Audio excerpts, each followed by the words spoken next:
Radio presents Beyond the Bleachers. Here's your hosts, J. Lou and Hugh.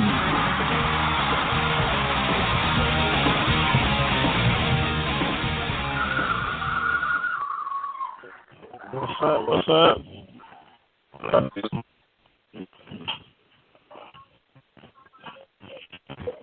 Hello? Hey, what's going on, man? You hear me? Yeah, I hear you, bro. What's up, man?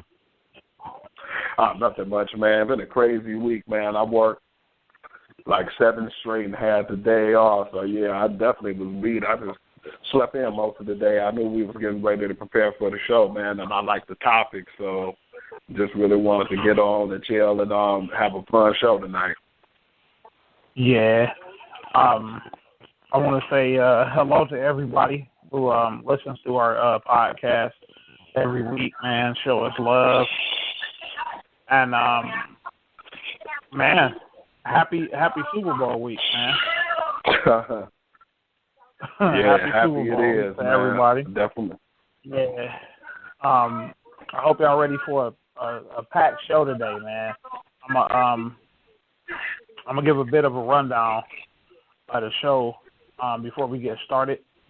So, man, y'all get ready, man, because Hugh and I got some good content for y'all today, man.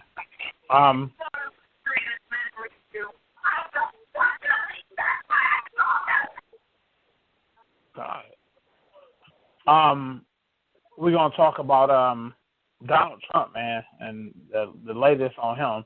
His immigration ban, because Trump been fooling since he got in office.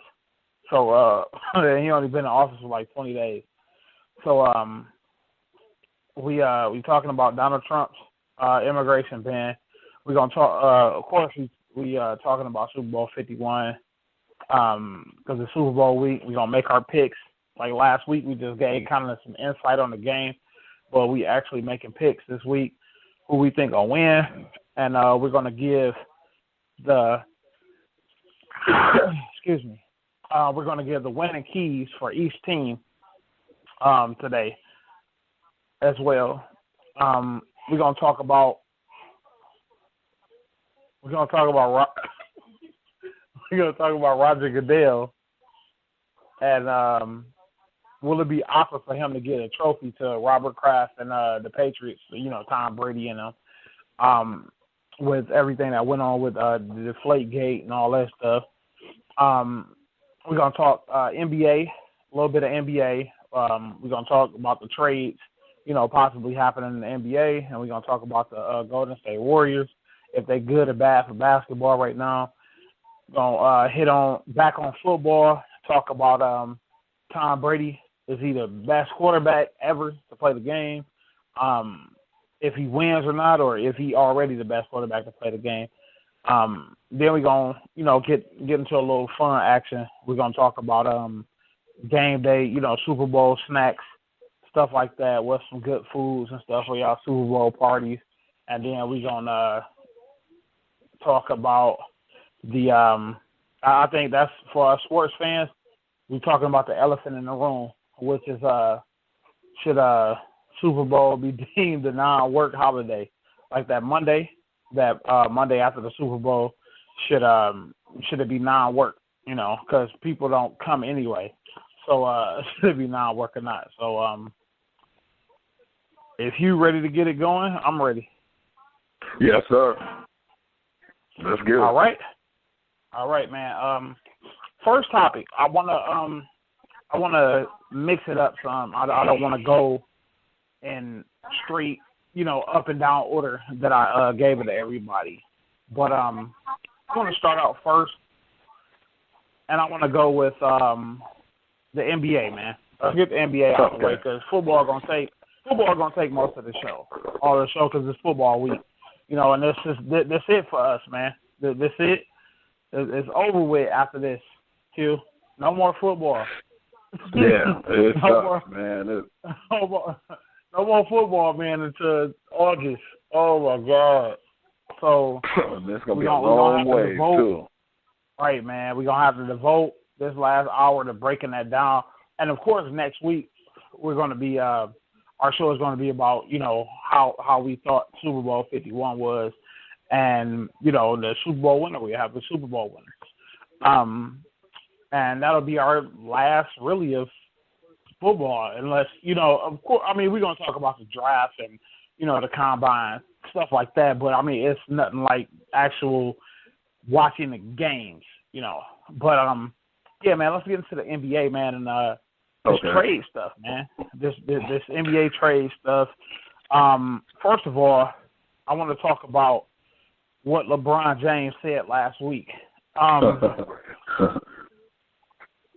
LeBron James was saying, I'm not quoting him verbatim, because I don't have the stuff to pull it up right now, but he said something of the lines of they need a playmaker on the team, and another playmaker. They're top heavy, which means their starters and stuff play a lot of minutes, like their superstars. Kyrie, LeBron, K-Love. We top heavy. We need a playmaker. We need another superstar or whatever. We need that on the team, and stuff like that. You know what I'm saying? And he dropped a couple F-bombs, and he kind of went off because they were on a bit of a losing streak. So with that being said, it came out that they tried to trade K-Love for Carmelo. Cleveland shot it down. What do you make of LeBron's comments, Hugh? I think it was a little selfish because he still wanted that team, but then at the same time, I kind of get where he's coming from. In order to keep a team winning, you need some players to actually give them rest-up minutes as well.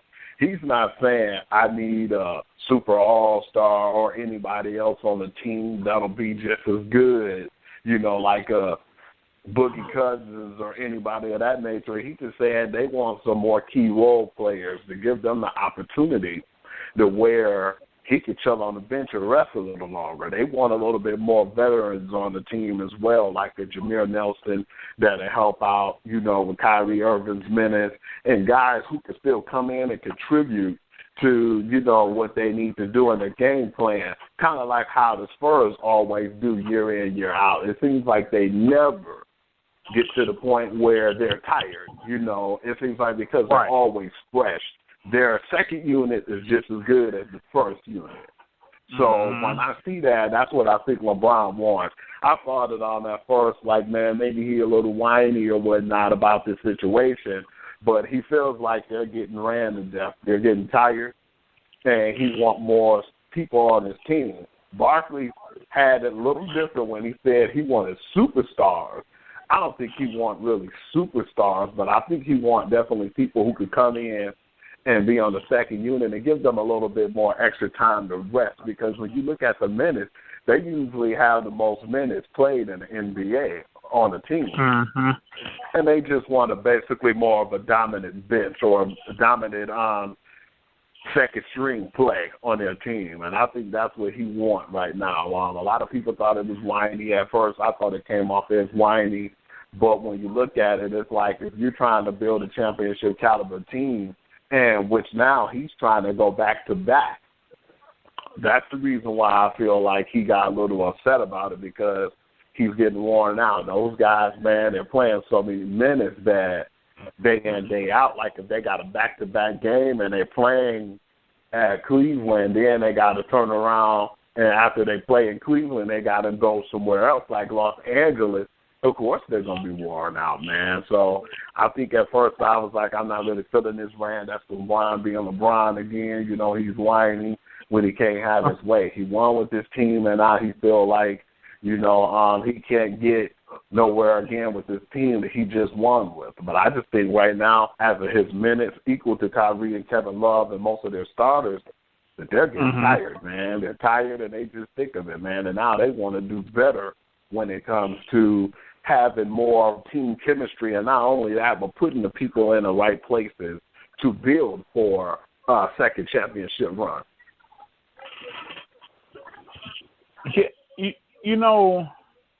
What's crazy, Hugh, when I first heard this, man, you know me, yeah, and you know how I feel about LeBron on both sides of it. I think LeBron is one of the best players I've seen as far as all around. Just do anything and can make any situation good. So I really be feeling like LeBron can do stuff that other people can't do. You know what I'm saying? Like make the team better, make the best, make a bad situation good, which he has. You know what I'm saying, in Cleveland. He brought a championship to Cleveland now. Okay? So when I really analyzed this, especially when I saw the Carmelo thing and stuff like that, I was like, you know, so I analyzed, I looked at it or whatever, stopped being so critical. And I was like, he got a point. He does have a point, you know what I'm saying, to a certain degree. Now, you can't compare your team to a Golden State. They're different. You know what I'm saying? That's a different makeup over there. You know what I'm saying? Or San Antonio and stuff like that. It's different makeups. But when you go to Cleveland, you look at their payroll. Their payroll is high as hell. LeBron's making a lot of money. He's making over 30-something million. You know what I'm saying? For a year. You look at Kyrie, he's making money. K Love's making a lot of money. So they really can't get nothing else. I mean, they do have some money with under the trade exception or whatever. They could do a little something here and there. I heard LeBron was saying, you know, they need like a kind of a backup point guard to help out or whatever, which is cool. But like you said, they are going to get worn out. And I think, you know what I'm saying, we can both say right now pretty much that it's going to be them in the finals again. I don't see nobody in the East beating them 7 games. You know what I'm saying? So they'll be in the East. Absolutely. It's a matter of who they'll play.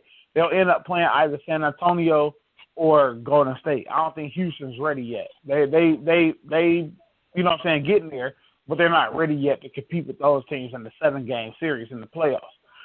But yeah, so either one of those teams, I don't think Cleveland will be able to hold their own like that for 7 games without depth. You know what I'm saying? So that's why I understand now what LeBron was saying, but I just hold him to such a high expectation because he's so good. You know what I'm saying? So that's why I criticize. Usually the best players are the most criticized. You know what I'm saying? So me personally, as being a former coach, I never gave my best players slack. You know what I'm saying? I never babied them or, you know, held them on a pedestal or nothing like that. I always pushed them to do better and make your team better. You know what I'm saying? Absolutely. So I think it comes to a point too where LeBron just has to find that balance that he's used to having on the team. You know what I'm saying? So I think that's what it was. He spoke out in public, which he shouldn't have done. I think he should have just, you know, kept it behind closed doors how he felt about that, because it did make him look kind of weak and whiny and stuff like that. But like I said, he had a point. Like, use the trade exception, y'all. Get somebody over here to back up Kyrie and play when we're not in the game. Because when we're not in the game or we want to take a rest for a day, we fall off and we get our ass kicked. You know what I'm saying? So, hey, get somebody over here to help out so we can be able to compete when we get to the finals. You know what I'm saying? Because it might not be pretty with what they just added over at Golden State and how San Antonio's playing too. So we wouldn't be able to compete with those teams. So I agree with what he's saying. Now, you know what I'm saying? At first, just the competitor in me and the coach in me was like, man, shut up and play. You know what I'm saying? But now I'm like, okay, you got a valid point, man, because, you know, when they get tired and need rest, I mean, he's 33 years old, and he damn near leading the league in minutes. minutes played. Yeah. You know what I'm saying? An NBA game is what, 40? What is it? 48 minutes? Yeah. Yeah, NBA game. Yeah, NBA game is 48 minutes. He played about 43 of them. That's a lot, especially for a 33-year-old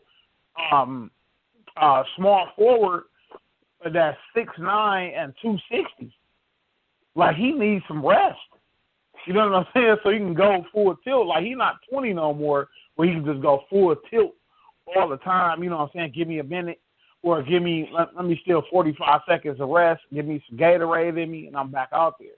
Now, you know what I'm saying, like Dwayne Wade was saying earlier in the week, he like, man, I'm 35 years old, dude. I'm not about to practice every day. You know what I'm saying? Like I'm not about to practice every day. I know what I'm doing out here. You know what I'm saying? So it's a whole, like, to me, it's a whole balance thing with that. You know what I'm saying? They need something over there. But when it comes to Carmelo, man, we said he was going to get traded. It looked like they're trying to deal him to the Clippers. Do you think that's a good fit for him? I'm not really sure, man, because when I look at right now, the Clippers have really good chemistry, man, and we always talk about Melo too, man. I think that LeBron, being a veteran he is and being a good friend of him, can put him in check and be like, hey, listen, man, we don't need you to be the number one guy, man. We just need you to come in here and do what you do. We don't need you to take over the team. We don't need you to do all the things that you do as far as the isolation, because, you know, he's an ISO king. We don't need all that. We need you to play team ball, and we need you to contribute and take your shots when necessary. But I'm not sure without Chris Paul being there right now, man, because he's mainly their vocal leader. I'm not saying that they're not taking anything away from you know, Blake Griffin, man. But then, you know, we've seen the mistakes and the things that he's done last year, punching one of the guys, you know, on the team. And I'm not even talking about, like, a player. I'm talking about a team position, you know. Right. And his temper got the best of him. I didn't think that he would be on that level, but then that shows his leadership skills as well. And, I mean, that was one mistake. You know, I can't really judge him for that, but I just feel like he's not a vocal leader. I don't really see no vocal leaders on that team without Chris Paul, man. And I just feel like right now, Melo going to that team, man, maybe he would profit for them, or, you know, it might be a benefit because if he could step up and be a vocal leader without Paul being there, who knows? But I just don't feel like his game would mesh over there because they call him Lob City because they have a point guard who can contribute the ball, and he's jokers flying through the air. And, you know, it works for Blake Griffin. It works for DeAndre Jordan. Hell, it works for all the team, man, I believe. I feel like when Austin Rivers come off the bench, you know, he bring energy. Carl Crawford, you know, always considered the sixth man of the year because he's that good and he's that big of a threat. But I don't know where he'll fit in that with the Clippers team. I think it'll really boost them up, man, and it'll help them as far as their playoff status. But what will he do and how could he contribute? And I don't think that he would contribute as much as just a player, a team player, as that, you know. And I don't know where his leadership skills are. I'm going to be all honest with you. I agree. Chris Paul is a known leader over there, and you could see, I mean, it is Golden State, so I don't know if it's a good example or not. But here's the thing, man. When you have a team that's already in kind of, I don't want to say disarray, but a team that's kind of struggling a bit, and especially with the top teams in the West, I don't know if you would want to mess with that chemistry that much. You know what I'm saying? And I think Carmelo would be a huge difference from what they got. Like you were just saying, Hugh, with Blake Griffin. You know what I'm saying? The Blake Griffin and DeAndre Jordan type deal, you know what I'm saying, with the Lob City and stuff like that. And they talking about trading Blake Griffin and Jamal Crawford over to New York. So you'll lose one of your top forwards in the league who kind of expected this game more now. Then you'll lose your sixth man of the year candidate every year. You know what I'm saying? Your points off the bench, and you're getting Melo. I don't know how well he would mesh in that offense. I really don't. I think it would be a bad trade just because Melo's on the back end of his career.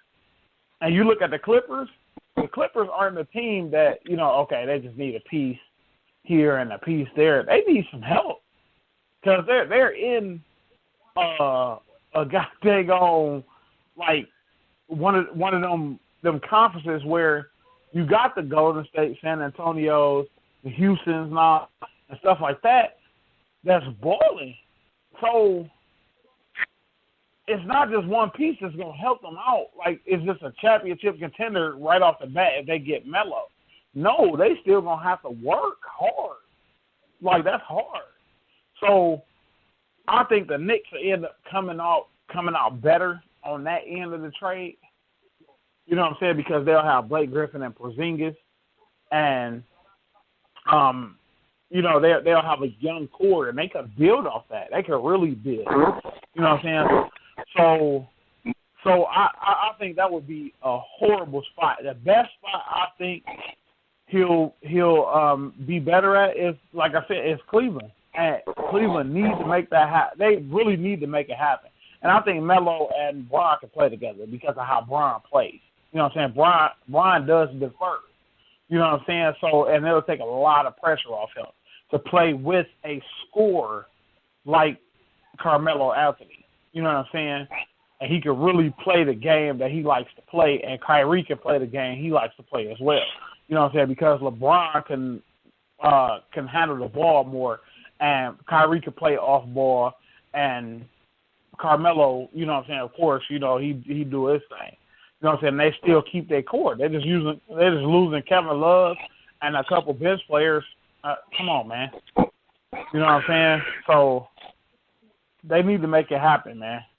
A lot of people thought that was a great idea too, man, as far as a trade, man, when you see like Melo going to Cleveland and them getting Kevin Love and probably one of the guys like Amon Shepard or J.R. Smith, you could probably package something like that together, and I think they'd have been satisfied with that. But when they turned it down, I said, man, is that really something they want to do? They don't want to get the players into there to Cleveland, but yet you're like, oh, no, we want some more players, but we don't want to give up something. You got to give. In this case, a lot of people came back to me and talked to me when they heard about the rumor, like, what's so damn special about Kevin Love, I mean, he's starting to play with them, and he's starting to mesh with Cleveland, and he's doing well.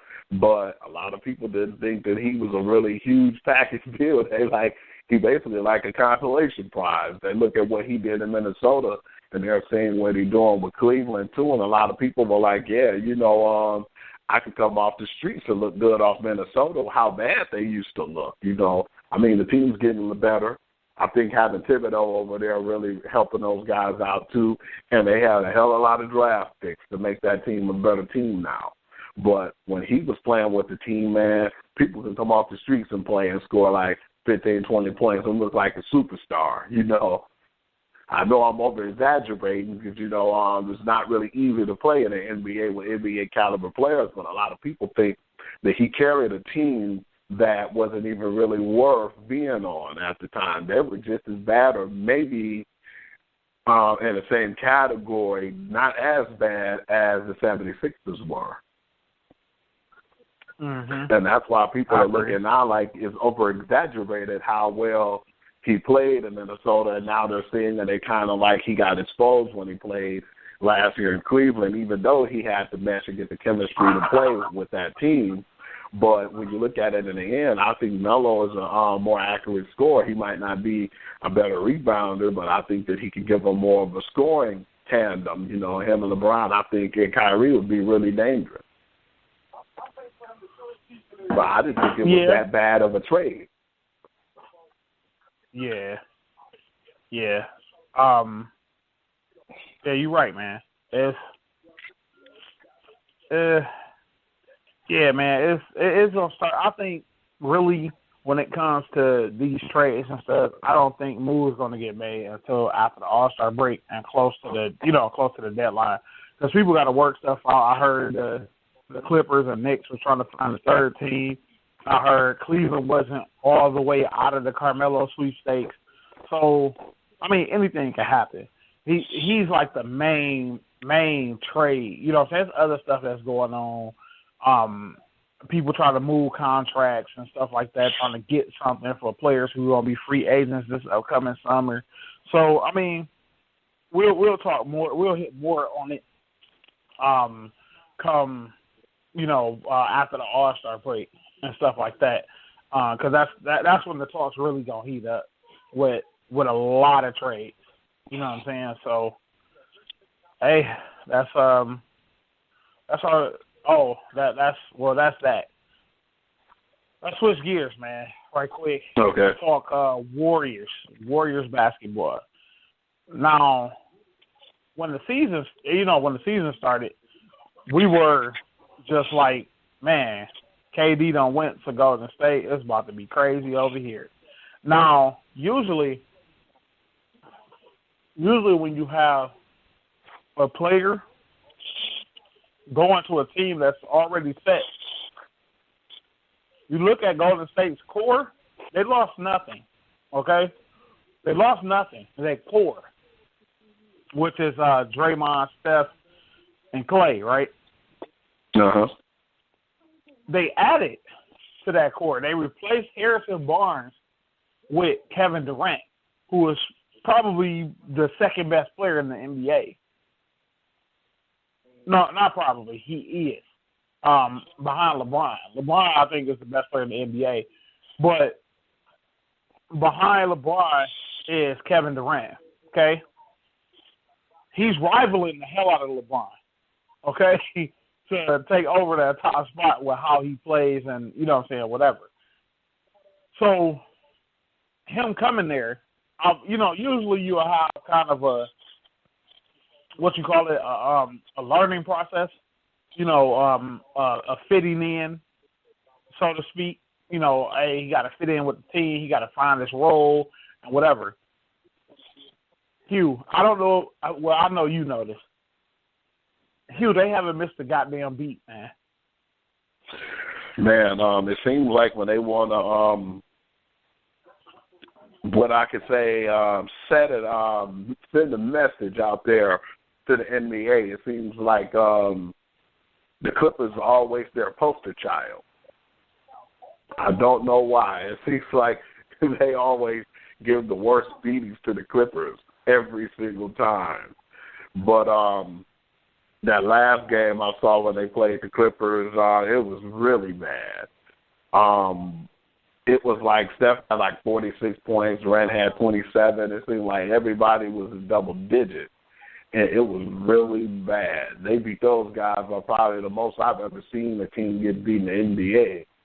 And you heard J.J. Redick and a couple of other guys say, yeah, this is the worst loss that I've ever suffered in any league, high school, college, the NBA. And it seems like even when I seen Steph Curry out yesterday, man, with the flu, man, you see how good of a leader Kevin Durant was, man. They didn't really miss a beat. He contributed. Iguodala, stepped up. It was a lot of guys who stepped up their play, and they looked really good, And I was like, they still won the game against a team that's not really that bad, when you look at the Portland Trail Blazers. Uh-huh.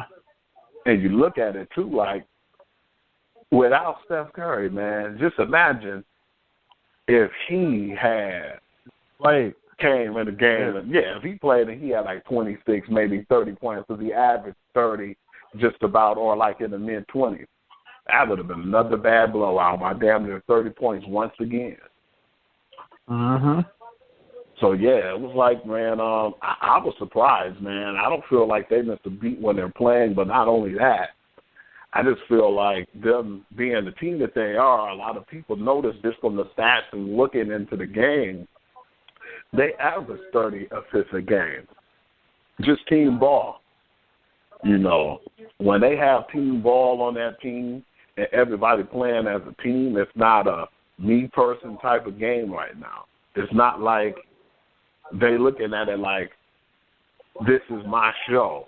It's not like when, and I'm not trying to take away from Westbrook, man, but when Westbrook was with Durant, it was either Durant scoring or either Westbrook's trying to take over the game.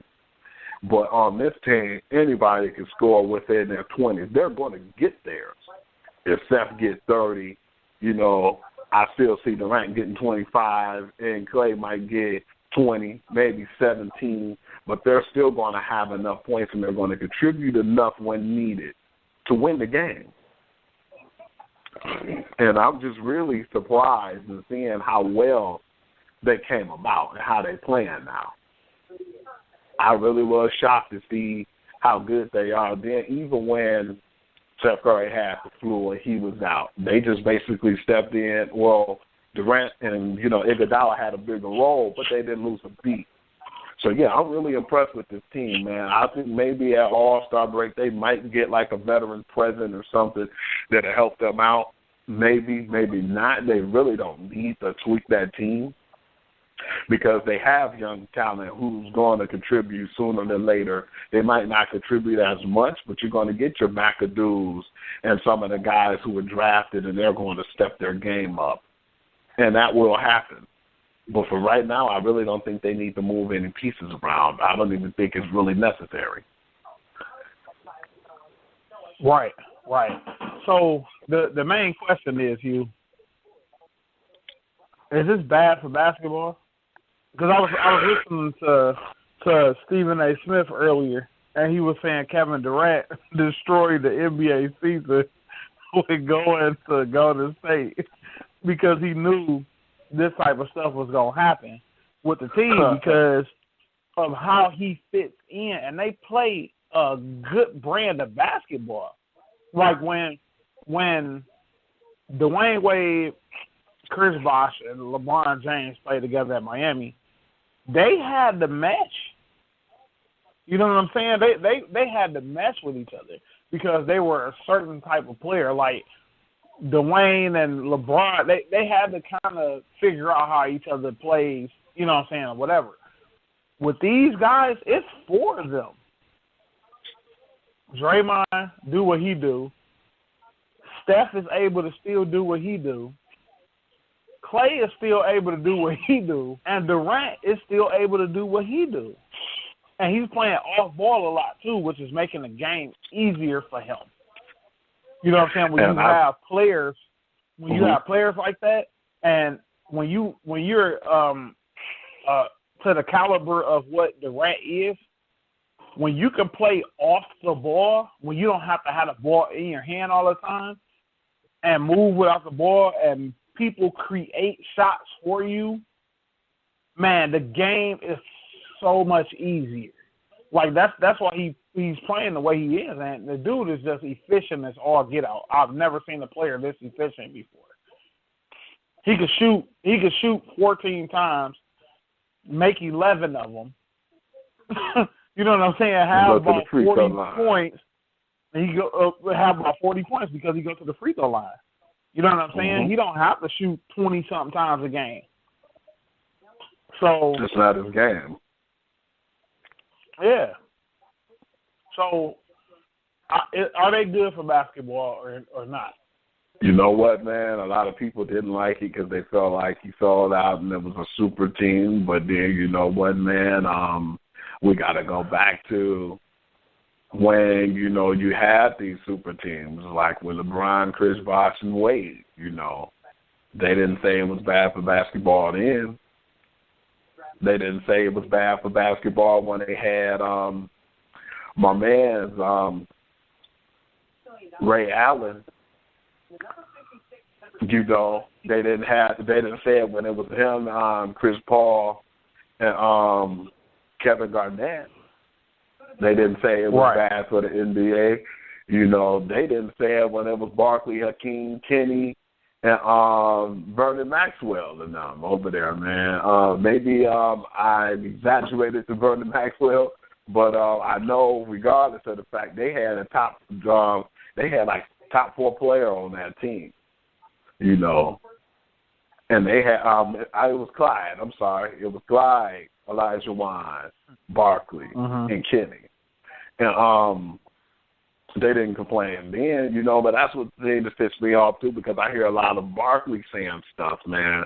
And at first, when I initially heard the LeBron James rant, I said, well, you know, he was you know, being a little whiny at first, you know, and then I understand Kenny and everybody else saying it was unacceptable how he came about what he said, but at the end of the day, we all understand and seeing from his minutes and how many minutes he played per game and how much the starters play per game. We looked at it and we understand now.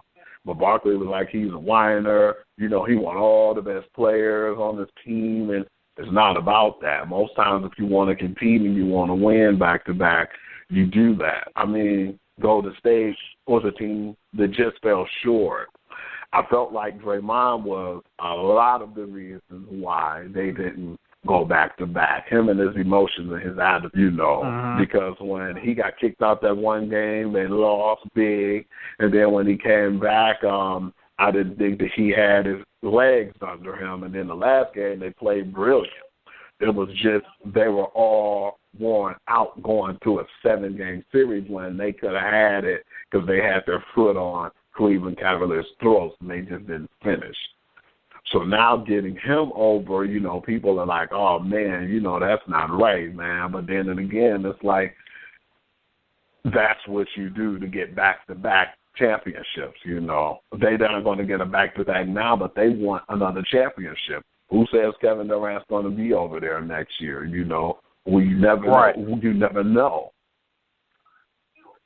But at the same time, they trying to get a championship right now while it's necessary because we don't know what decisions Durant going to make.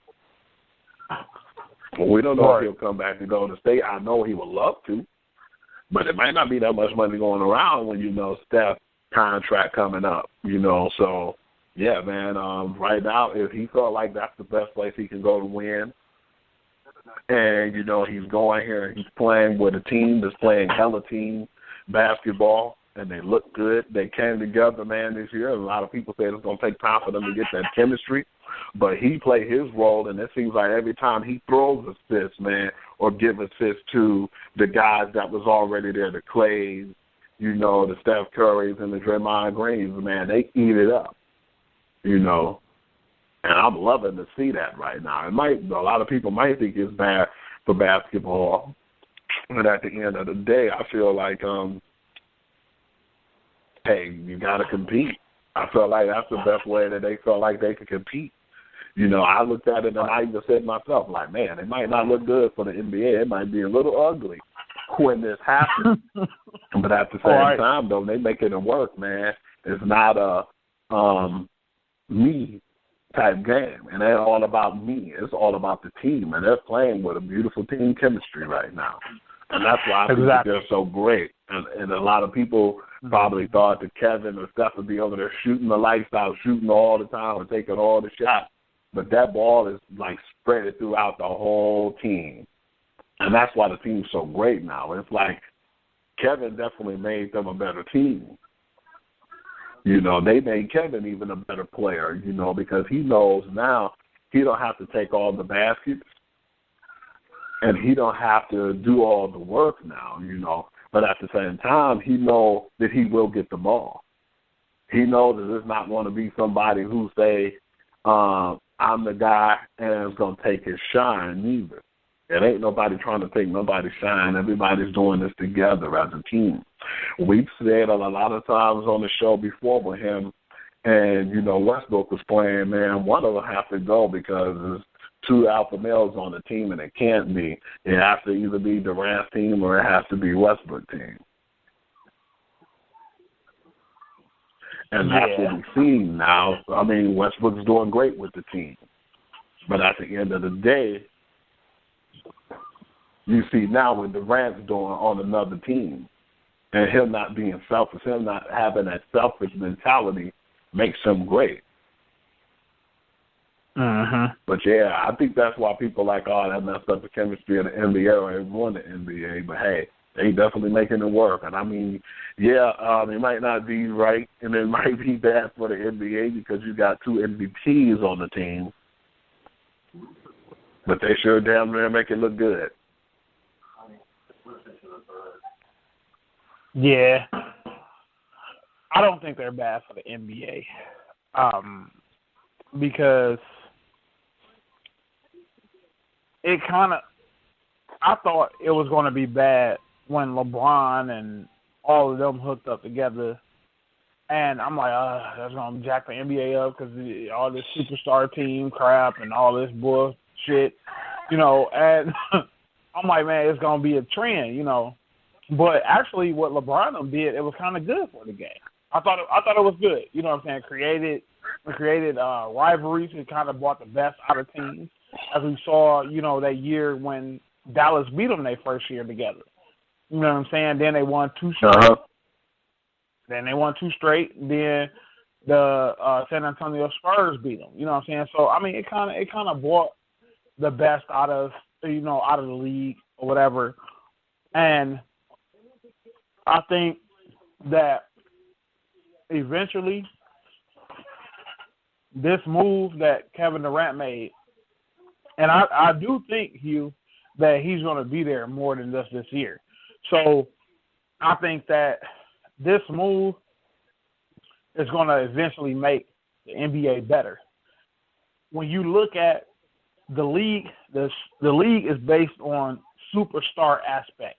When you look at it, you have only a few teams, and when I say few, I mean a few that solely just thrive off of team basketball. You have San Antonio. They have a superstar on their team. You know what I'm saying? A couple. They got LaMarcus Aldridge and they got Kawhi Leonard. Okay, but they still play team ball. That system does not flow without them playing as a unit. Golden State, they have 4 All-Stars, but yet they play team basketball. You know what I'm saying? They don't try to outshine each other, nothing like that. They play team basketball, and it's a team aspect.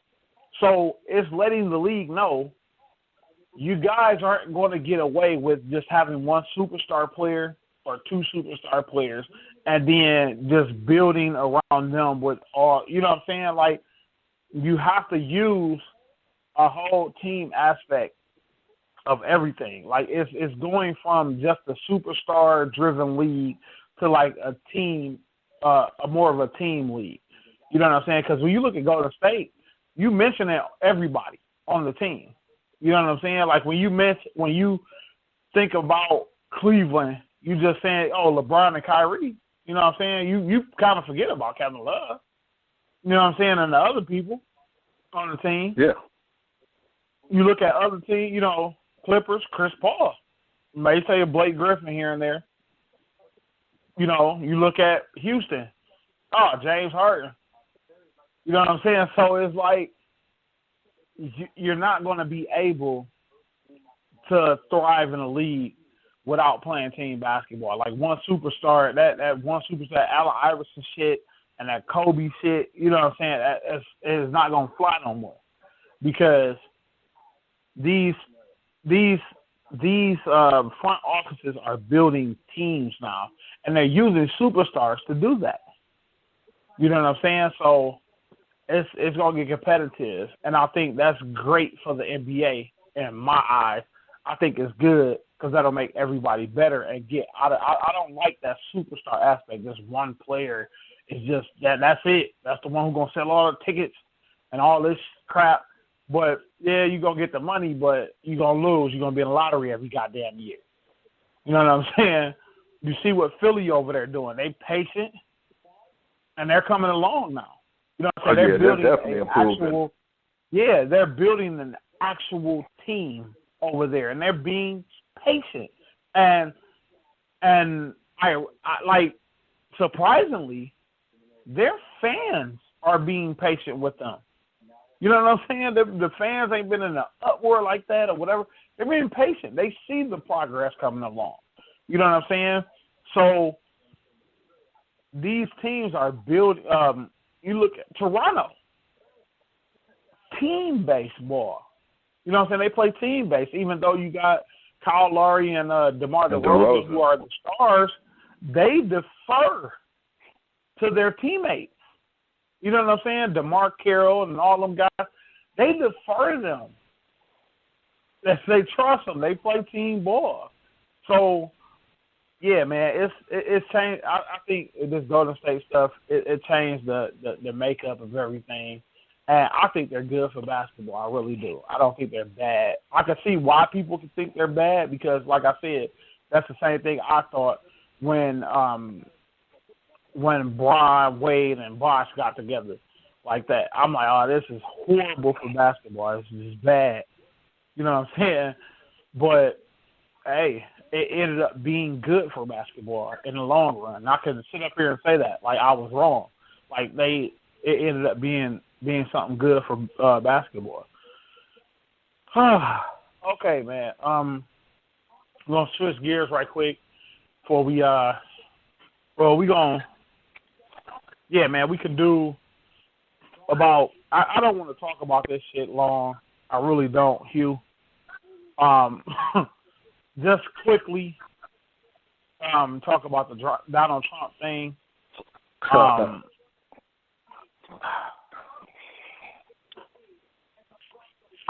was talking to Jabari earlier, and he called me earlier and was saying that, you know, he was pissed about the whole situation, that the immigration ban. And there's some countries on there that's on the list, like Iran, Iraq, Somalia, Yemen, places like that. That's kind of known for terrorism. Like the United States don't really have a good relationship with those countries. Uh-huh. And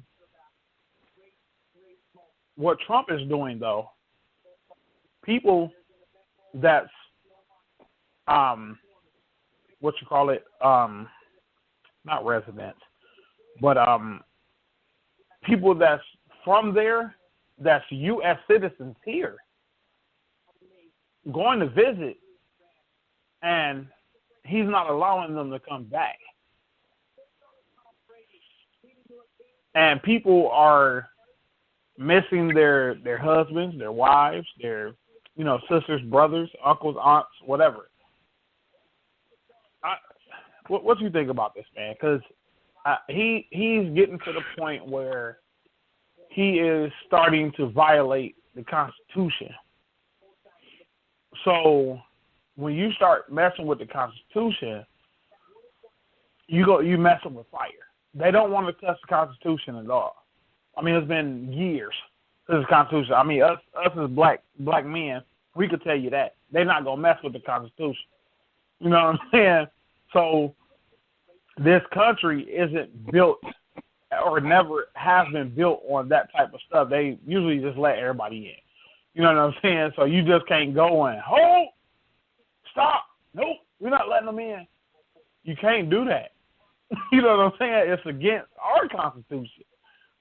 You know, so how you feel about that, man?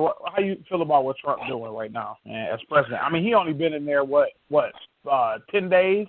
Goddamn, 11 days?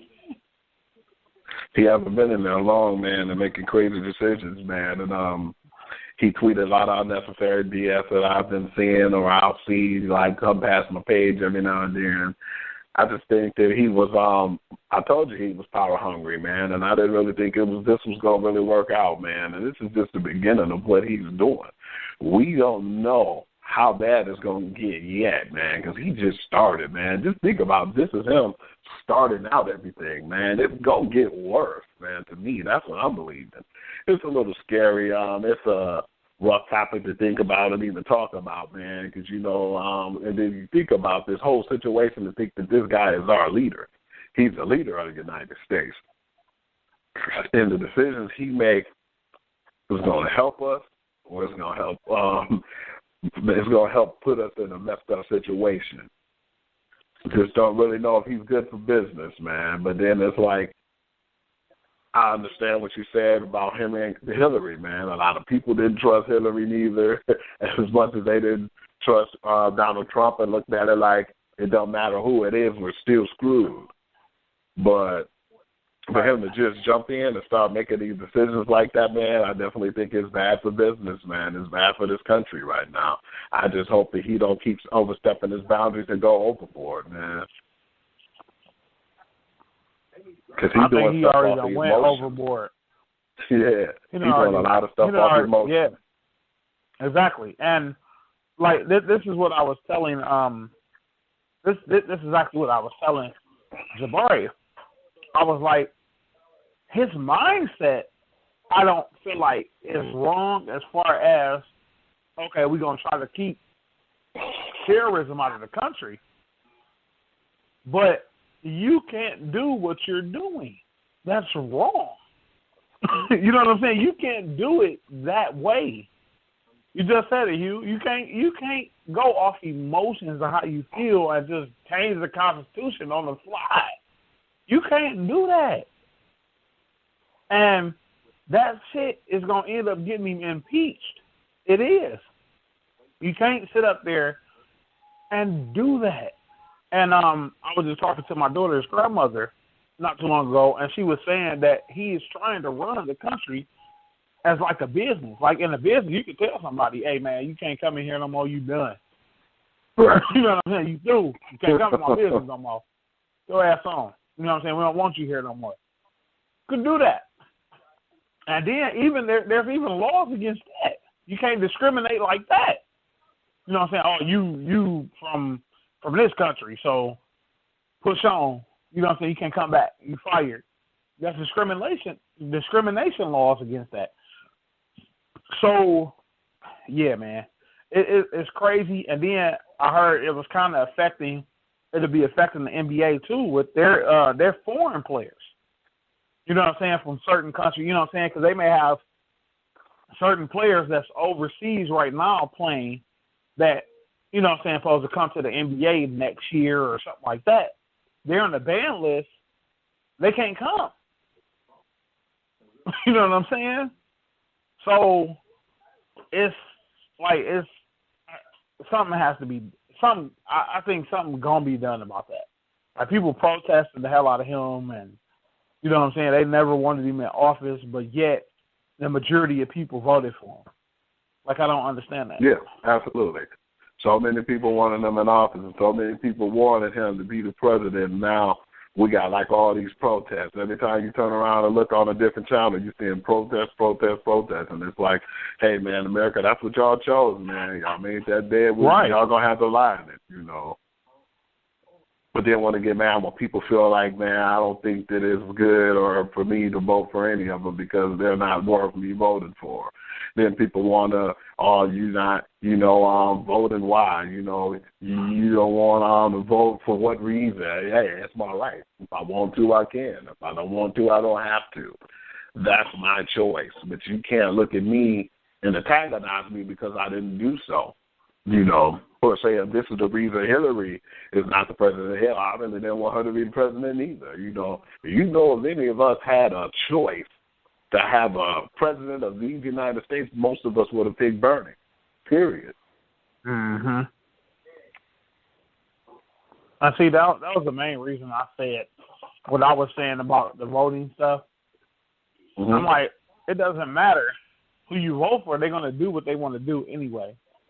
And this goes to show that. Like, people thought Trump was the best candidate. Look what the hell he's doing. And here's the funny part. He said it in his campaign. He said what he was going to do. And there's people now that's stuck in those other countries, can't get back to their families here in the U.S., that voted for him. they openly voted for Trump. So that's what I'm saying, man. It's like, what is that? The puppet master, puppet master type deal. They gonna control what they want to control because they can. They can do it. They're the government. And they can control what they want. So they can control the election, how they want the election to go. They can control all this stuff, taxes, bills, everything. Yep. So whatever, Trump, do what you do, man. Just I'm telling you, about to get your ass about to get impeached.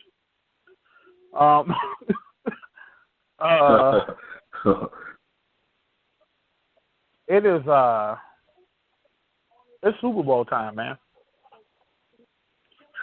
Yes, it is time to talk about the Super Bowl, and we about to get into this, man. The Atlanta Falcons and the New England Patriots, man. Super Bowl 51, 6 o'clock this upcoming Sunday, man, February 5th. This is a very interesting matchup. This kind of reminds me, we talked about it last week, Hugh. This kind of reminds me of when the Patriots played the Rams back in, what was it? Was it 99 or 2000, something like that? 2000. It was like 2000. Yeah. And Atlanta's a little bit, I think they're a little bit high-powered because they have bigger receivers and they have two backs as opposed to just the one, Marshall Faulk back. They have two backs. So, Hugh. Yes. We're getting straight into it, man. Who you got and why? I got the New England Patriots, man, because, that's my squad, and I'm not going to back down from saying who I like in this. It ain't really no favoritism. I don't take nothing away from Atlanta. I've been riding with New England the whole time for all the listeners out there. So I definitely feel like I have New England. Wouldn't lose sleep if they won or lose, but I just feel like right now in this situation, I believe New England because of their defense. I'm not taking anything from the Atlanta Falcons defense because they got a really good defense. But I just think we already talked about this, too, beforehand when all the teams were in, when it was like the division round. We said New England has the best defense in the actual playoff. The offense is not even shabby neither, and that's the thing because it's like Atlanta Falcons' offense is great. And the thing is, I just feel like in this situation, I think that they know what they need to do, and I think that they'll be determined to do it. I don't really think, and we all know this right now, Jay, we talked about this at the beginning of the season, too. Tom says he wants to play until he's 42, but I don't think he got that much time. He may have till 40, probably 41, if he chooses to. But I think his time is getting to the point where they're looking at it like, well, man, we cannot lose any more quarterbacks. I mean, Mallett and Hoyer didn't work out, but this Jimmy, I think Jimmy Garoppolo's special, man. And a lot of people like Hugh, it may be just that system why he looks so good. But Jimmy wasn't a shabby quarterback in, college. And now he comes to New England, and he's just straight up real with it. He like, I didn't come here to expect it to be on the bench. I came here to get a starting job. I want to be that guy. He's been there for a couple of years now. We looked at it like, oh, man, what are they going to do now that Tom Brady's not playing? Maybe it's the system. But when he came in, he didn't look shabby. I thought Arizona was a little better than what they distribute when they played. But at the same time, though, when he took the Dolphins and he was beating Maytail, had like 200-some yards and 2 touchdowns in the first half, I said, man, this dude got it, man. Jimmy Garoppolo's special. So I'm looking at it now like it's do or die for them. And Tom Brady at the round of quarterback. So I really think right now, man, if he can get this fifth one, I don't think he'll be playing for long. He might come back to defend it, but I don't see Brady playing that long, man. So, yeah, I think it's going to be a tough fought battle, but I think I'm going to give New England by like 6. New England by 6. Mm-hmm. It's going to be a close one. I went back and forth with this, man. I really did. I really did, Hugh. I went back and forth, and I'm like, I don't know, man. So I was weighing everything. I was doing my homework, and I'm like, all right, you know, Atlanta got this. Patriots got that. Patriots could do this. Patriots got the history of that, and blah, blah.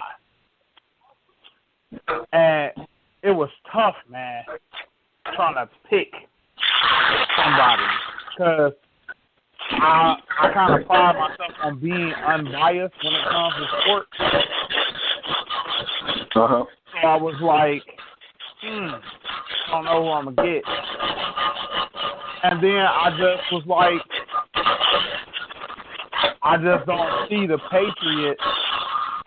I don't see the Patriots losing. I don't. I don't see the Patriots losing, man. And it's crazy because the Falcons, if anybody can whoop on the Patriots, it would be the Falcons because of their offense. I just think when it comes to that mindset, that football mind and that preparation, I think it's nobody that can compare to Bill Belichick, and especially when you have the offense and the system that the Patriots have. You look at the 2 Super Bowls they lost, and you look at why they lost those Super Bowls, Hugh. They didn't have why defense. They lose those Super Bowls? Lack of cornerbacks and lack of defense. Right, and the other team's defense was able to get to Brady. They were able to pressure him. The New York Giants beat them both because they had the D-line to get to him. Atlanta doesn't have that type of D-line. Atlanta doesn't have that type, the Giants type of D-line. They don't have a Strahan. They don't have a Jason Pierre-Paul. They don't have that stuff. So when it comes down to it, I think the Patriots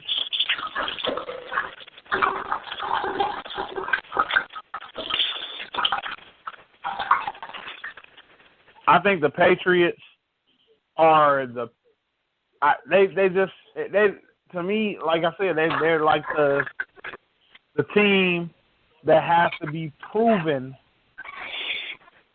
that you got to beat them. Like you got to dethrone them. You know what I'm saying? The Super Bowl, like you got to come out and kick their butt, and you got to do it on the defensive side. So they'll be able to match you on offense, I think. When it comes to that offense stuff, I think they can match the Falcons when it comes to offense. And I just think their defense will be able to prepare for what Atlanta got to dish out. So I got the Patriots, and I got a close game. I got the Patriots winning by a field goal. Yeah, because when I look at it, man, it's like because just like we're saying and what we're explaining too, man, right now as far as, man, like we said, man, Atlanta's a dangerous team. I wouldn't be surprised if they can go out and beat New England, but at the same time, what I'm looking at is they have so much to prove. They went through hell this season, the whole season, man. I feel like was really like a testament of Roger Goodell, you know, trying to do what he could to try to throw the book at them as far as, you know, saying that Tom Brady cheated with the Deflategate, suspended him 4 games. They still came out 3-1. They lost the game with Tom Brady, but then they played really good the rest of the season and throughout the playoffs. And, you know, they took draft picks from them. They signed them $1 million. They don't got a, you know, first-round pick. You know, they took their 4th-round pick, and they took so much from them. All it was like take, because they felt like they had something with Brady, you know. And even though some people still look at it like Brady cheated and how come he didn't give them his phone or whatnot, but it's like, well, after you determine that he cheated, but you're saying in your case he may or may not know that they did this, but then you're still getting punished for it. I thought that was ludicrous, but I just feel like it's so much for them right now to prove. People still probably feel like it'll be a tainted Super Bowl, what all the stuff they've been through. But I think that now it's like they're trying to prove this Super Bowl to themselves after all the stuff that happened with them last year. And it's basically trickled off in this year. I think they got so much to prove, but they're trying to prove a point that, they don't need deflated balls or they don't need anything to go their way as far as them having an advantage on the cheating standpoint to win. Right. And exactly. Then it comes to how awkward it'll be them winning and Goodell having to give them that Lombardi trophy, and after all he's done to them, I think that'll be justified. And did you hear earlier in the week Goodell said he would be happy to give them the trophy, like it wouldn't be awkward at all, and I call bullshit on that. I definitely don't think so. I don't see it. I call BS. I call it BS. He wouldn't. Goodell wouldn't like nothing more than to give that trophy to the Atlanta Falcons come Sunday. Yeah. He do not want to stand up there knowing that he did what he did to Brady and, and having to hand that trophy to Kraft and watch Brady hold that trophy up. Because he definitely did. he wants to kind of break the organization. See, this is what I tell everybody. Usually when you win too much, when you win too much, you get hated. Like people try to find any and everything against you. Like I said, if I was to win a lottery 6 times in a row, people are going to be like, wait a minute, dude is going into the future or he cheating. You know what I'm saying? Like he messing with the little ping pong balls or something. Like he cheating. Like nobody don't win this shit 6 times in a row or whatever. And, with the success I ran down with the Patriots last week, dude, you look at that and you like, dog, that'll never be messed with. Never. That'll never be messed with. Like this type of organization, it'll thrive after Brady leaves. Like we said, Hugh, you was just running down what Garoppolo can do. He might be the future. He might be the next Brady in this system. So, dude, like they don't look like they're going to slow down because of the organization is ran so good. So when you win constantly like that, when it's always you there, people are going to be like, man, these cats got to be cheating or something, dog. They got to be doing something with the footballs, or they got to be listening in on something, or trying to check and see what are signs and all this stuff. They try to find any and everything because you win a lot. So I really think it's going to bother Goodell. I really do. I think it's bothering him too. Of course, he got to be politically correct and say, no, it's not going to bother me at all. And Brady damn near said the same thing. You know what I'm saying? Like, nah, it's cool. Ain't no animosity or nothing. Like, Brady, shut up. You took this man to court and everything. Like, you gonna rub it in his face if we have to hand y'all the trophy. You know what I'm saying? So I think both of them was shooting gas on that, man. That was funny to me. But yeah, man. I mean, I got the Patriots.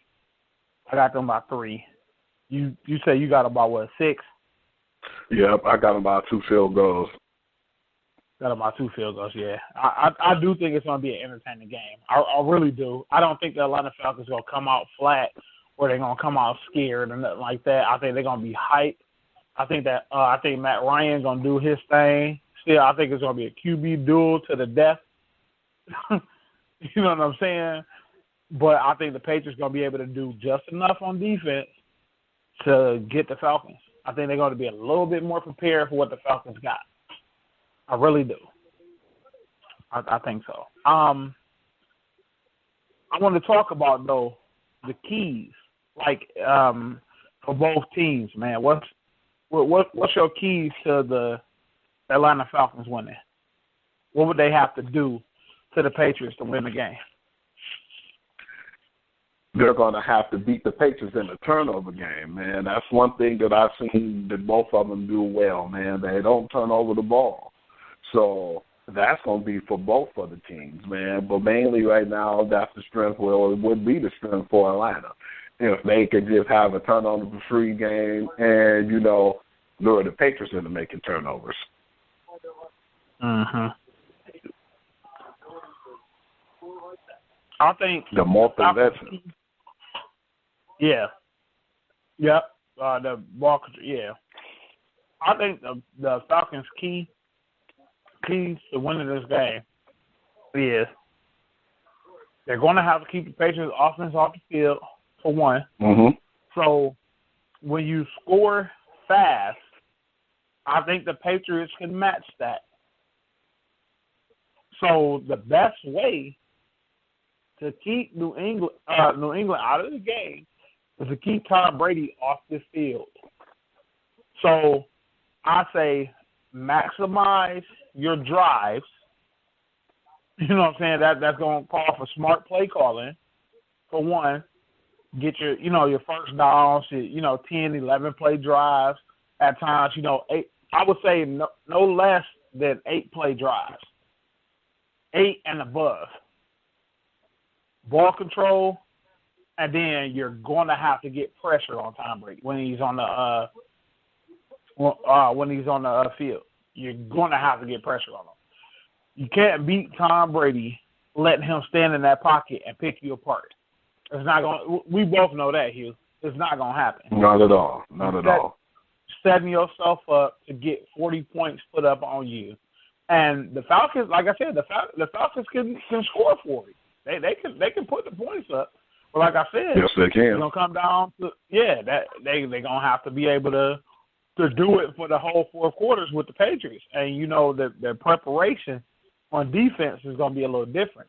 So they got to get pressure on Brady, and then they got to control the ball. They got to keep Tom Brady off that field. That's my keys. Patriots. What's your keys for the Patriots winning Super Bowl 51? Stellar defensive play, man. I think that if they could continue to play the football that they've been playing and the brand of football, a lot of people were trying to, talk out of their rear ends and saying, well, New England, the reason why they're keeping these teams under a certain amount of points is because they're not playing anybody. But they kept the Broncos just to a field goal. They kept a lot of teams to like under 20 points. I feel like what resurged their actual NFL career or their year this year was the fact when Seattle came to New England and beat them in New England. That game right there made people start to question their defense, question their integrity on defense. Like veteran players were coming out, like Ty Law was saying things. Rodney Harris was saying things. There was a lot of guys who was coming out of nowhere who used to play for the Patriots, former Patriots, was telling the team to have pride on defense because they really didn't feel like they showed a lot of pride that Seattle game. Right. They let too much happen. And when that happened and you're hearing these veteran players say that, and then you turn around and you hold teams under 16 points, then you hold them under 20 points, and then you're still hearing people saying, well, yeah, that's okay, but you're not playing the great teams. And then you're constantly doing that, and you're constantly showing them that you have a good enough defense to be a championship caliber team. I think that's their motivation, and that's basically their main key to winning, is keeping Atlanta under a certain amount of points that they've normally scored this year. If their defense could contain them, to at least around 20 points or under 20 points that they can win this game. So their defense and them doing what they've been doing and keeping those 3-and-outs going, giving Brady more possessions and basically keeping that team under a high velocity of points that they score, that's their key. Because they're playing New England Patriots football and just playing their style of defense that's been keeping teams under 20 points the whole season. Yeah. I only have one key for the Patriots. Defense. Simple as pie. Just stop Atlanta's offense. Because, like I said before, Atlanta's offense fuels their defense. When they score, and especially when they score quickly, their defense is fired up, man. I was looking at that sideline. I don't know if it was just the essence of the atmosphere of the NFC Championship game, but that defense was fired up, bro. Like, fired up after their offense came off. I mean, they was giving them plays and cheering and, waving towels and everything. Like, they were hyped. And they went out there 3-and-out. Come back, Atlanta score again. Defense go back in, 3-and-out. So, I think the heart of their team is their offense. That's their heart. So, the best thing, I think, for the Patriots to win this game, defense. Your defense is going to have to establish itself from jump. We all know Tom Brady going to do his thing. You know what I'm saying? Mm-hmm. Defense for the Patriots. That's the preparation, and I have all the faith in the world in Belichick to prepare just enough, because I don't think you're going to be able to straight up neutralize that offense. Like, that offense is too potent. You ain't going to neutralize that. But I feel like he can slow them down enough to, eke out the victory. So, defense for me with the Patriots. The defense is going to get the Patriots to the next level and win that Super Bowl. That's what I feel. That's about the only damn thing with that. Yeah. Because if their defense play like they've been playing this whole season, then, hey, man, that offense is going to play the way they played, and with a healthy Deion Lewis and with a healthy LeGarrette Blount and, with a healthy James White, man, that definitely helped their case too, man. But, you never know who it's going to be on offense. But, yeah, that defense has got to stay consistent. Yeah. If the defense can establish themselves with Atlanta and let them know y'all not about to finesse on us all game, and we can get y'all to some 3-and-outs and some and like you alluded to earlier, the turning the ball over. You know what I'm saying? Try to get them to turn it over. It'll be an interesting game. You know what I'm saying? But that's their key to me. Defense. They're gonna be able to hold their own on O. It's just that D. Because if Atlanta get going early and they go up 14-0, it's gonna be an issue. Because that offense would be hard as hell to catch up on. You know what I'm saying? Yeah. So we'll and that's what. And that's what happened with Green Bay, man. They let too many things happen when it was 10-0. Yeah. It was like they let too many mistakes happen. And then when I seen 17-0, man, I've never seen ever in my life that Aaron Rodgers had to look in his face of being defeated. And it was 17-0 at the time. He looked like he was defeated. Like he had nothing. Mm-hmm. He knew it was over. He knew it was over. And it took three things to do that. That missed field goal, that fumble on the goal line, and when he threw that pick, that's when everything went downhill from there. And not only that, but the two picks that they supposed to caught to keep their drives going, to stop Atlanta from scoring touchdowns, and Atlanta scored 2 touchdowns on 2 picks that they supposed to receive and had the possession on. Right. Yeah, man. I wanted to, before we wrap up, we got 2 more topics to hit on. Let's stay the football route. Tom Brady, man.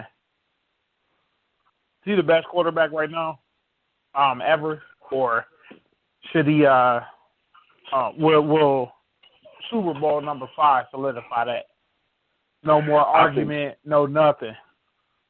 I think Super Bowl 5 can definitely solidify that. I know he's definitely in the talks of being one of the top 2 right now.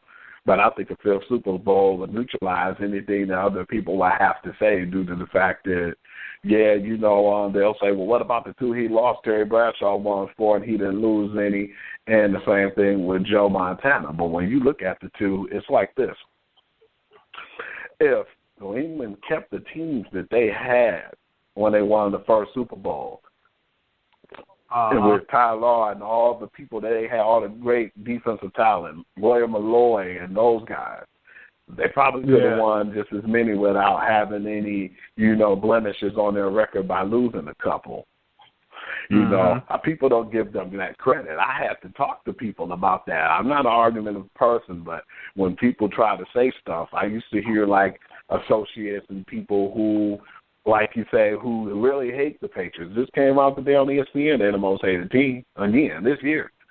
And 20% of America is voting for them. You know what I'm saying? So it's like that's how many people hate them, man. Ain't really too many people cheering for New England or saying they're going to win. Most people want to see them go to the Super Bowl to lose. But at the end of the day, I just feel like right now he's definitely in the talks of being the best. I think him winning his 5th one, would definitely solidify it. People still talk stuff and, they, say a little something. They have something to say. Yeah. They definitely will. Huh? But it ain't nothing they can say if they win the 5th one. Right. That makes sense. Because me personally, I feel like he's the best right now. With just his record of going. Since he's been there, the starting quarterback of the Patriots, they've been 7 times. Yeah, this that's their a lot, 7th man. appearance. Dude, do you know how hard it is just to get to one? One Super Bowl. Most people only see one Super Bowl in a lifetime. You look at guys like Warren Sapp and like that. You know what I'm saying? Warren Sapp, one of the best defensive tackles ever to play the game. Only saw the Super Bowl once. You know what I'm saying? Brett Favre. One of the best quarterbacks, record holder, everything. How many Super Bowls he go to? 2. No, he went to 1. Remember, they lost to the Broncos. They won against the Patriots with Bledsoe. They lost to the Broncos. They lost that one to the Broncos. I forgot he went to that Super Bowl. Yeah. Okay. Yeah, two Super Bowls for Brett Favre. You know what I'm saying? And then you can even say Joe Montana. He's 4-0, but he only went to the Super Bowl 4 times. Tom Brady's been 7. Well, we'll see if he can win 5 out of 7. That's impressive as hell. But he's won 4 out of 6 Super Bowls.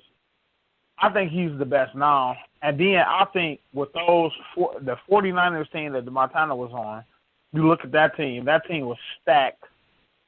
You look at the Pittsburgh Steelers team that Terry Bradshaw was on, that team was super stacked.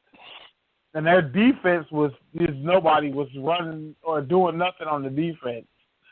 So when you put those factors in mind, and then compare Tom Brady and what he's had to work with, he doesn't have any Hall of Fame receivers besides Randy Moss. That's about it. Other than that, he makes his receivers better. You know what I'm saying? He makes that. go. He makes every throw. He very rarely make mistakes when he throw the ball. His coverage reading is just superb, man. It's so superb. And I just think he's the best quarterback right now. But I do agree with what you just said, and it makes perfect sense. If they win this fifth, no conversation anymore. It's nothing nobody can dispute. And you know, Jay, that they never won with the same team. The 4 Super Bowls they won, it wasn't the same team. It never was the same people on the same team. Exactly. 4 Super Bowls with 4 different teams. That's what I'm saying. How do you just adjust? Like usually, you know, a quarterback that'll throw a quarterback off. Like I ain't got my main dude to throw to. You know what I'm saying? Or I ain't got my O-line. You know, this guy to protect me. Or you know, we ain't got the same defense. That don't even matter with the Patriots. Like it's just like we push on, and they get rid of stuff. They get rid of certain players. You know, all-star players. They had Jamie Collins earlier this year. And Chandler Jones at the beginning of the season. Oh, yeah. And got rid of them quick. And look where they at, Super Bowl 51. You know what I'm saying? So, it's, yeah, I think Brady's the best quarterback to ever play the game. And like I said, like we both said, the fifth one, this is going to all but put the stamp on it. I don't think it's no damn asterisk about nothing. I hate when people try to say that, oh, it's an asterisk about it and all this, whatever. The Patriots have been successful with Tom Brady at the helm, man, for, you know, this upcoming 7th Super Bowl. So, yeah, man, it's time for me, best quarterback ever.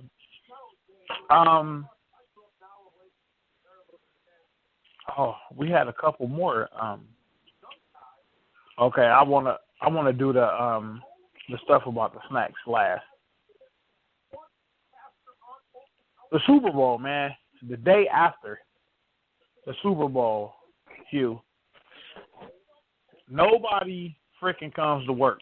Okay, we know this.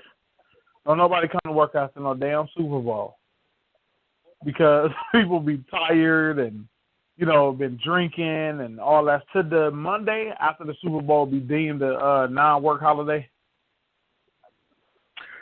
Might as well be, because ain't like nobody going to show up that next day, man. And I'm saying that's on record. I don't care who's listening at the job, man. If y'all don't change my Monday to off, y'all messed up due to the fact 2 reasons. The show, I'm not missing the show. And then 2, I'm chilling out there, you know, and watching that Super Bowl no matter what. So y'all don't change that schedule. If y'all listening right now, I ain't coming in that Monday. Sorry. Hey, man, it's so crazy that how can something be historically bad and they still keep it the same? Like since I don't know when, attendance for work the next day after the Super Bowl has historically been bad. So if you got to be if the supervisors and stuff know, they're gonna be scrambling around or calling people in to come to work and, you know, to substitute for this guy or that guy, or whole line's not coming in. I remember one year, I was working at my old job, and I was working morning shifts. When I tell you we didn't run for the first 5 hours because they were trying to get people to come in to work, and then after a while they just ended up sending us home. Like, dude, like nobody came to work that day. You know what I'm saying? So why not make it a holiday? Like, what's the deal? What's the issue? Like, why not make that the holiday? That's one of the biggest party days nationally of the year. So why not? And I know women who don't like the Super Bowl, don't like football, but they will watch the Super Bowl. But watch the Super Bowl and go to the party because you got to look, you know what I'm saying, you eat and stuff like that. And then after the Super Bowl goes off, us sports fans, Hugh, we watching the interviews afterwards, you know what I'm saying, on Sports Center. We watching the highlights, stuff like that. So, I mean, I'm fortunate that I'm on afternoon shift now where I don't work on Mondays. So it don't matter to me. You know what I'm saying? I don't work on the Saturday, Sunday, or Monday. So I'm good to go. But for the other people, let them get that Monday off. They go, you know what I'm saying, they going out drinking and stuff and, you know, having a good time, but they got to be to work at 6 in the morning, or 5 in the morning. That's crazy. That's crazy as hell. And they ain't going to sleep till about 1 or 2 in the morning, you know? So, right. Yeah, man, I say make that shit a holiday. Like, I don't know what they waiting on. I really don't know what they waiting on, you. They tripping, man. They really tripping. Yeah, that definitely should be considered, at least. Yeah. And speaking of Super Bowl Sunday, man, the best thing for me, I know, because I'm a man, and, you know, us dudes, man, we ain't nothing better for us to do than to kick back with some good food and a brew on a Sunday and watch football. So my question, Hugh, is, man, what's some of your favorite snacks and foods and stuff like that for a Super Bowl? Like, what would be good or idea to have at a Super Bowl party, man, for you to eat and stuff like that? Definitely got to have some chips, man. You know, my preferable chips is like the Ruffles Frito-Lays. I got to have some French onion dip with that. Doritos, I got to have that queso with that, or either the salsa. I usually mix them two together, man, to make a whole big dish. And, man, I just get it in, man. You know, sometimes I might do the pieces like I get some Jets pizza. You know, I got to have the square pieces.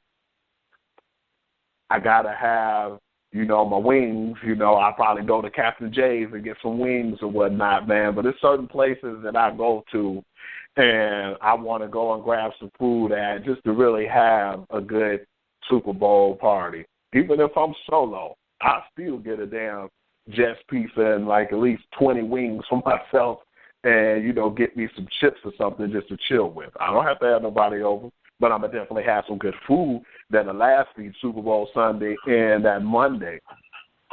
But, yeah, those are some of my foods of choice, man. You know, got to have some wings, got to have some good pizza, you know, and if I don't have Doritos, I have some Ruffle chips, man. But I'm going to have either or, man. But, yeah, either I'm doing it with a posse of people and we over here enjoying ourselves at my house, or I'm doing it solo. But I definitely will have that. Yeah, I hear you.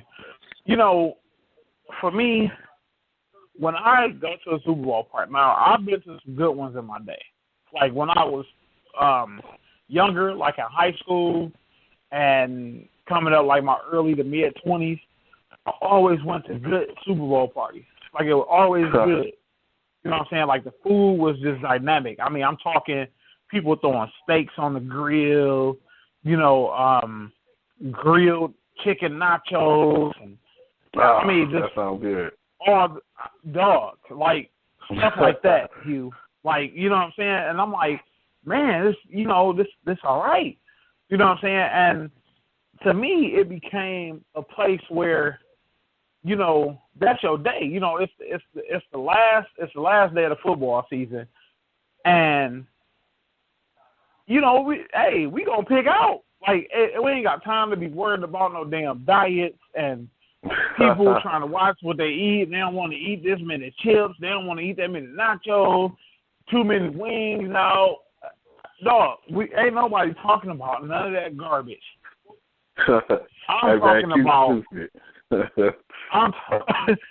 talking about fellas getting together, about 4 slabs of ribs, some wings, sliders, you know what I'm saying? Nachos, like I love nachos when I'm watching the game. You know what I'm saying? Nachos definitely. are good. Wings are good. Sliders are good. I like of course I love ribs. You know, and just hearty stuff, man. Like I like the different dips and stuff like that. You know what I'm saying? Like the salsas and the Tostitos are so good, man. Those are like the best, some of the best chips, corn chips out, man. But the Tostitos with the dip, I like French onion dip too, Hugh. But yeah, man. And then I've been to Super Bowl parties that's been like ridiculous, like ridiculously terrible, like giving out hot dogs, like frozen pizza rolls. You know what I'm saying? What else? What was one of the worst I've been to? I know I went to one. They only ordered like 2 pieces. You know what I'm saying? Everybody got like a piece of pizza or 2. Like, it was terrible. Like, terrible. And I was saying that you crazy as hell. You saw what he read? You read what he said? Yeah. Yeah, that's funny. Producer crazy. But yeah, man, like I think you know, Super Bowl is about the game too, but it's about the party too, man. The atmosphere and the food. Like when you throw a Super Bowl party, dude, people come to eat. You know what I'm saying? You gotta feed people, bro. You can't just have them come and then be like, okay, well, you just got some hot dogs and some chips. You know what I'm saying? The chips already half open and shit. You know what I'm saying? Like dog, you gotta go. You gotta go in. You know what I'm saying? Like I said, me and Dwayne supposed to do like a little Super Bowl thing or whatever at his crib. So you know, I'm like getting a menu on my head. You know what I'm saying? I'm thinking nachos, sliders, some ribs, some wings, of course. You know what I'm saying? And I'm gonna try to whip something else up. You know, but hey, I feel like if people coming over to watch the game, people want to eat, man. People don't want to come in there and be damn, what y'all, well, you want to get some pizza or whatever. You know what I'm saying? Yeah, we got pizza. We got ribs over there. They go to chicken. They go to nachos. You know what I'm saying? Like, it's supposed to be like, people supposed to come in there like, damn, what I'm supposed to eat and leave stuff or going to sleep on the game. You know what I'm saying? Like, you know what I'm saying? So I just feel like that. Them some of the best snacks, man. What you think about the Chex Mixes and stuff like that? You like that stuff? Man, I still have somebody trying to give me some Chex Mix, man. They better give me some Doritos or some like regular chips, man. Don't ever give me them Chex Mix or nothing at no Super Bowl party, man. I don't mind if I'm just at a gathering or I'm at one of my boys' house and we eating and he know he wants some Chex Mix. I might accept him then, you know. But at a Super Bowl party, it is not allowed. So if anybody hear me right now, the damn Chex Mix are allowed at a Super Bowl party, and if you ever try to bring it, you ought to be ashamed of yourself. Because I won't eat it. And damn near nobody else will either. They might not tell you to your face, but they're not going to eat it.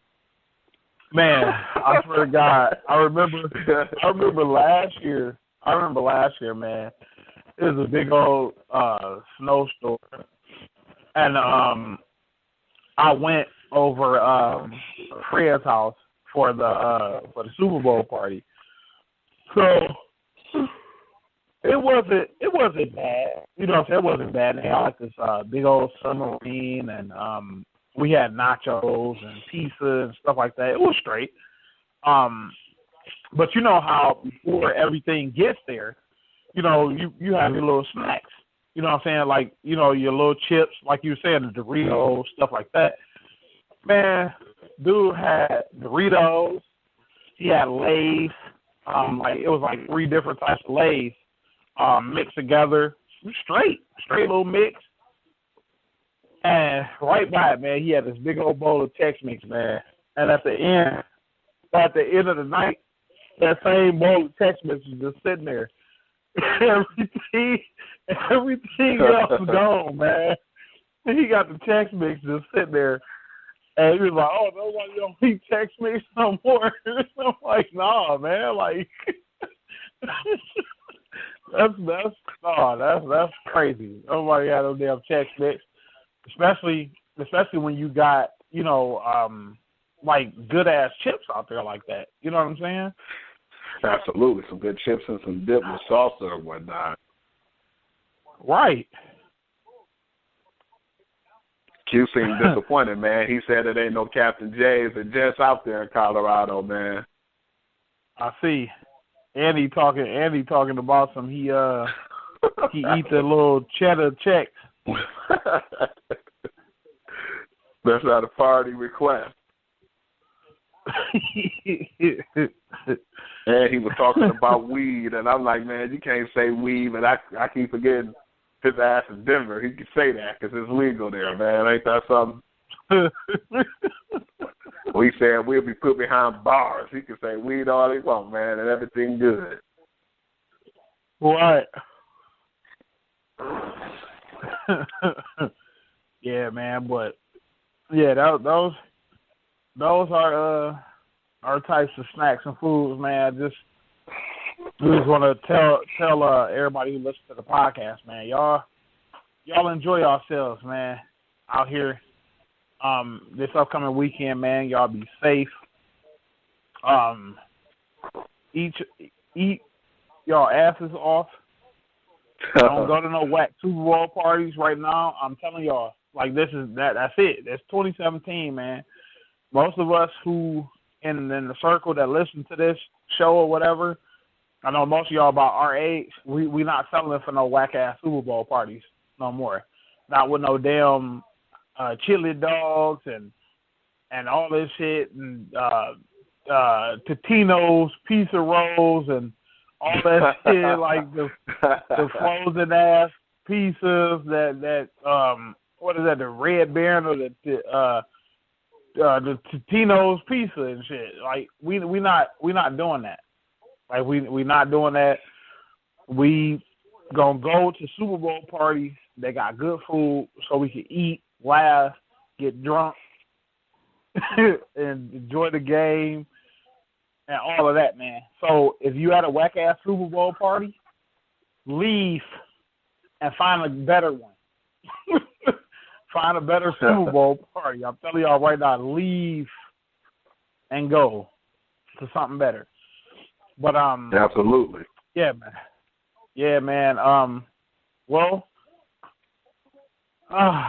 Hugh, it was a good show today, man.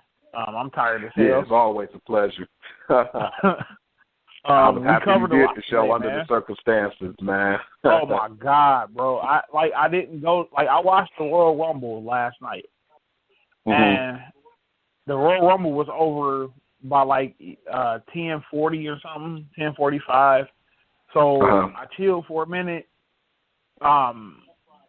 Made sure my daughter was straight to go to bed, or whatever, for school, and I